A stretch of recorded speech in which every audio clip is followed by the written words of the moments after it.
आज का जो हमारा टॉपिक है वो है वेस्टर्न ब्लॉटिंग। वेस्टर्न ब्लॉटिंग से पहले हम सॉर्दर्न और नॉर्दर्न ब्लॉटिंग कर चुके हैं, जिसमें हमें पता है कि डीएनए और आरएनए को डिटेक्ट करने के लिए यूज़ किया जाता है, और वेस्टर्न ब्लॉटिंग को यूज़ किया जाता है प्रोटीन को डिटेक्ट करने के लिए। और इसके अंदर जो हम जेल यूज़ करते हैं वो होता है एसडीएस पेज। एसडीएस पेज क्या होता है? Sodium dodecyl sulphate. सॉर्दर्न और नॉर्दर्न के अंदर हम यूज़ कर रहे थे एग्रोस जेल इलेक्ट्रोफोरेसिस, और वेस्टर्न ब्लॉटिंग के अंदर प्रोटीन को डिटेक्ट करने के लिए यूज़ किया जाता है sodium dodecyl sulphate phase electrophoresis. Western blotting को सबसे पहले टॉविन ईटल ने 1979 पे इंट्रोड्यूस करवाया था, और इन्होंने इसको क्या करा था? प्रोटीन के एनालिसिस के लिए यूज़ करा था। और इसको हम प्रोटीन की क्वालिटेटिव और सेमी क्वांटिटेटिव प्रोटीन्स को भी एनालिसिस करने के लिए यूज़ कर सकते हैं। अब बात आती है इसके प्रोसीजर की। अब वेस्टर्न ब्लॉटिंग हम कैसे परफॉर्म कर सकते हैं? वेस्टर्न ब्लॉटिंग स्टार्ट करने के लिए सबसे पहले हमें सैंपल प्रिपेयर करना होता है। सैंपल प्रिपरेशन का मतलब है किसी भी सेल या के अंदर या किसी सेल जो सैंपल हम यूज़ कर रहे हैं, हम उसके अंदर से प्रोटीन को कैसे सेपरेट कर सकते हैं। प्रोटीन को सेपरेट करने के लिए देखो, सबसे पहले हम एक सेल लेंगे, उस सेल के अंदर हम प्रोटीज़ और फास्फेटेज एंजाइम को ऐड कर देंगे। प्रोटीज़ और फास्फेटेज एंजाइम को हम इसलिए ऐड कर रहे हैं क्योंकि ये क्या काम करते हैं? ये प्रोटीन के डाइजेशन का काम करते हैं, यानी ये प्रोटीन्स के मॉलिक्यूल्स को छोटे छोटे फ्रेगमेंट्स में बांट देंगे। अब इसको हम सेंट्रीफ्यूज़ करवाएंगे। जैसे ही हम इसके अंदर को सेंट्रीफ्यूज़ करा देते हैं, इसके अंदर क्या लाइसिसिंग की प्रोसेस शुरू हो जाती है, और प्रोटीन के मॉलिक्यूल सेल से सेपरेट हो जाते हैं। फिर हम इनके अंदर क्या होता है, इनका सेंट्रीफ्यूगेशन कराने पर इनमें क्या होते हैं? प्रेसिपिटेट फॉर्म होना शुरू हो जाते हैं। ये बात तो तुम्हें पता होगा, जब भी हम किसी चीज़ की सेंट्रीफ्यूगेशन करवाते हैं उसके अंदर हमें लास्ट में क्या मिल जाते हैं? पीपीटी मिल जाते हैं, और इन पीपीटी से ही हम क्या कर लेते हैं?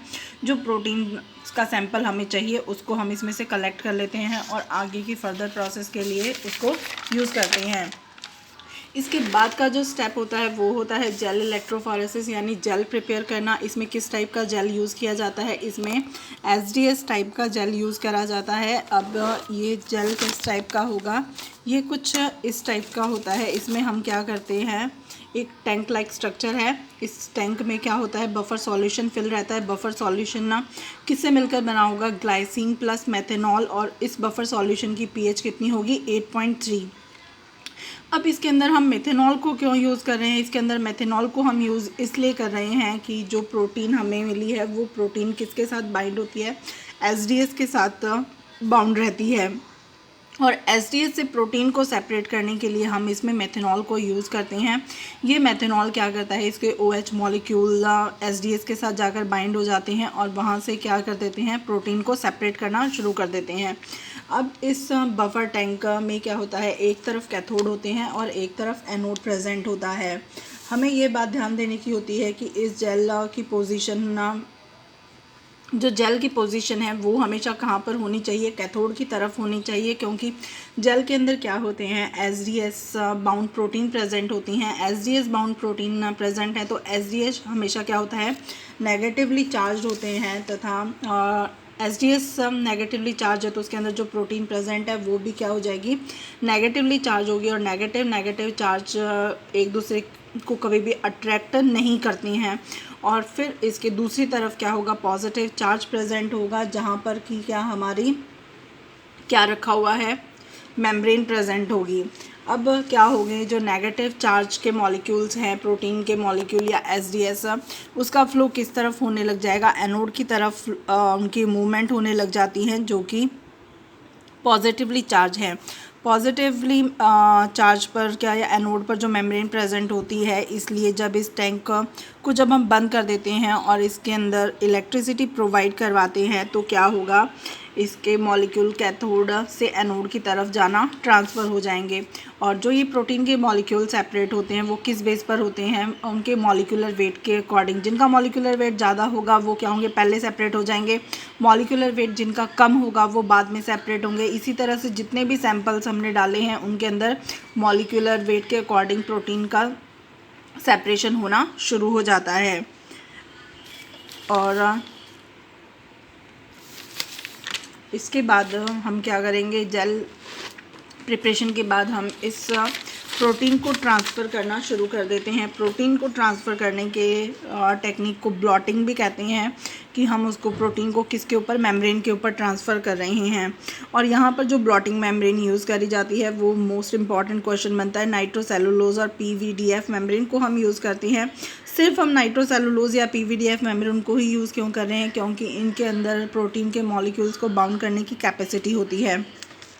अगर डायग्रामेटिक रिप्रेजेंटेशन की बात करें तो इसकी स्ट्रक्चर कुछ इस टाइप से होगी। एक स्पॉन्ज ऊपर की तरफ और एक स्पॉन्ज नीचे की तरफ, उनके अंदर की तरफ फिल्टर पेपर्स लगे होंगे, इनके बीच में ब्लॉटिंग मेम्ब्रेन होगी जो कि नाइट्रोसेलुलोज या फिर पीवीडीएफ मेम्ब्रेन से मिलकर बनी होगी, और उनके बीच में हम क्या कर देते हैं, जेल रख देते हैं।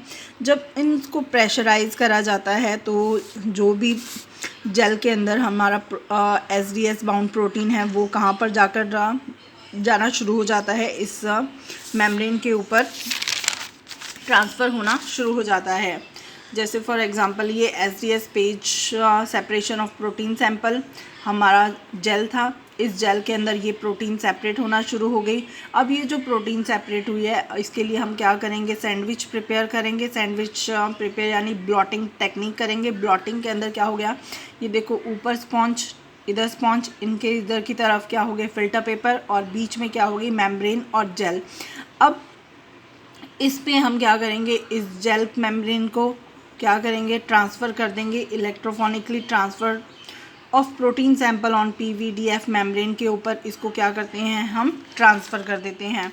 अब जैसे ही हम इसको इसके अंदर ट्रांसफ़र करते हैं, इसके बाद हम इसके अंदर ब्लॉकिंग की प्रोसेस करते हैं।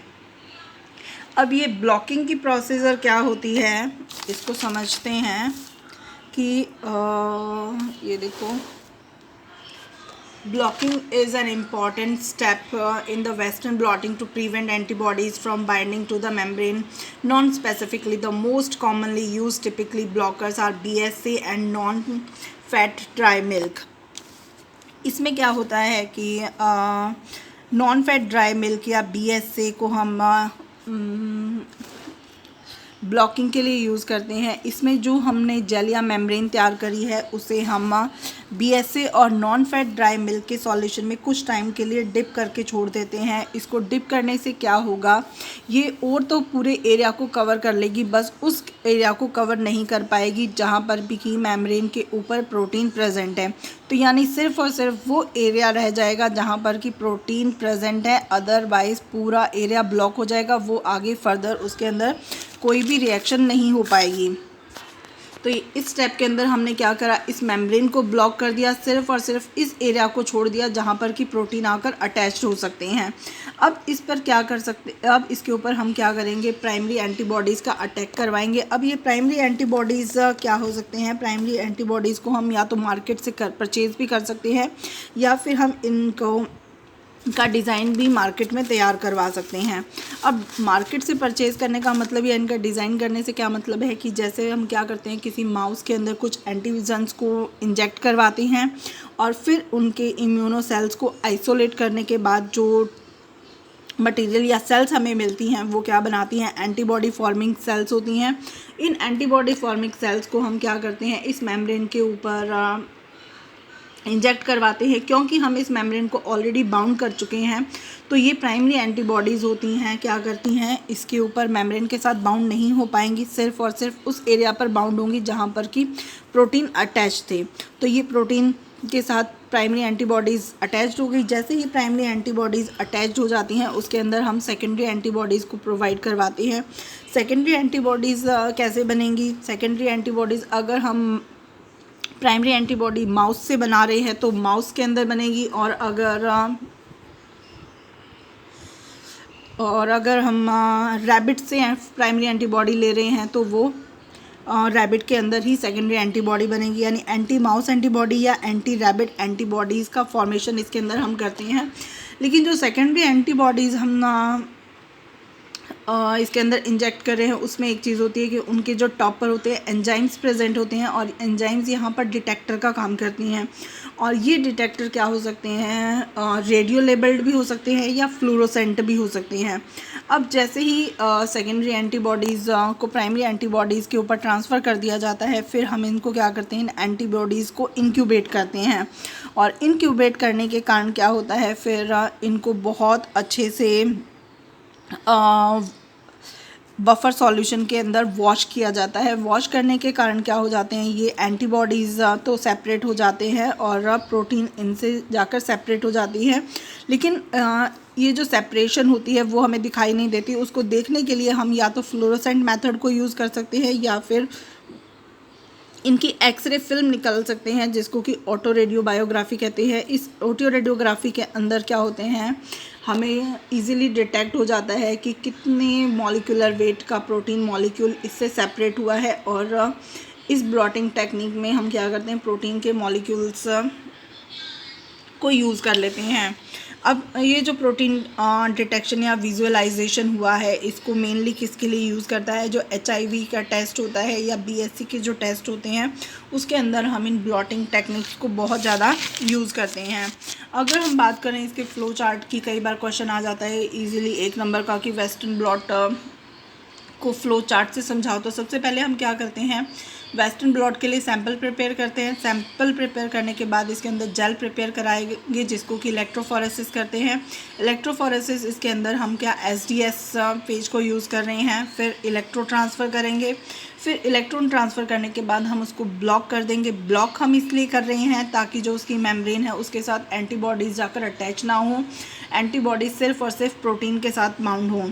अब ये जो ब्लॉकिंग भी 1 स्टेप प्रॉबिंग और 2 स्टेप में कंप्लीट हो सकती है। फर्स्ट स्टेप में क्या होंगे, प्रॉबिंग जो कि हम यूज़ कर रहे हैं उनको डायरेक्ट वॉश कर दिया जाए तो हमें डायरेक्ट प्रोटीन डिटेक्ट हो जाते हैं। सेकंड स्टेप में क्या होते हैं, सबसे पहले हम प्राइमरी एंटीबॉडीज़ इंजेक्ट करवाएंगे, फिर हम उनको वॉश करेंगे, फिर सेकेंडरी एंटीबॉडीज़ हम इंजेक्ट करवाएंगे, फिर उनको वॉश करेंगे, फिर हमें क्या हो जाएंगे, लास्ट में जो हमें डिटेक्शन हो जाएंगे वो क्या मिलेगा, वो हमें प्रोटीन्स मिल जाते हैं। और ये प्रोटीन्स क्या हो जाते हैं, स्ट्रिपिंग की फॉर्म में प्रेजेंट होती हैं। ये स्ट्रिपिंग करना, ये वाला पोर्शन हमारे लिए अवॉइड भी कर सकते हैं, ऑप्शनल है।